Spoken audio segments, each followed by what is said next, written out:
محترم جناب نعمان عتیق صاحب کراچی، السلام علیکم۔ ہم آپ کے ممنون ہیں کہ آپ نے ہماری ویب سائٹ اہلسنت.net پر ہمیں یاد فرمایا۔ آپ نے پوچھا کہ سواری کی دعا یا کوئی اور لکھی ہوئی دعائیں وغیرہ جیب میں رکھنے سے بے ادبی ہوتی ہے یا نہیں۔ اچھا، اس میں گزارش یہ ہے کہ جیسے اس کو اگر محفوظ جیب میں رکھا جائے، یعنی سامنے والے جیب میں ادب اور اہتمام سے، کیونکہ بعض پاکٹ جو ہپ پر ہوتی ہیں تو ظاہر ہے کہ کوئی مسلمان بھی وہاں رکھنا گوارا نہیں کرے۔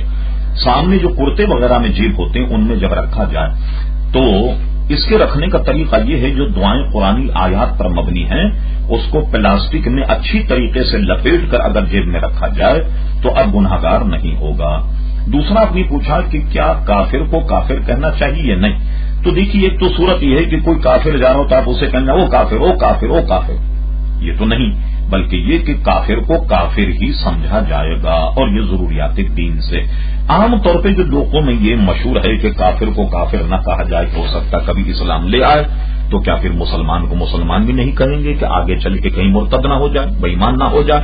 یہ استدلال غلط، اور خود قرآن مجید فرقان حمید نے کافر کو کافر کہا، اور نص ہے ارشاد باری تعالیٰ قل یا ایھا الکافرون، اے حبیب صلی اللہ علیہ وسلم آپ ارشاد فرما دو اے کافر، لہذا کافر کو تو کافر ہی کہا جائے گا۔ اس لیے کافر کو کافر کہنے میں کوئی حرج نہیں، بلکہ وہ ایک شرعی ضرورت ہے کہ اس کو ہم کافر سمجھیں گے اور کہیں گے بھی اگر ضرورت پڑی تو۔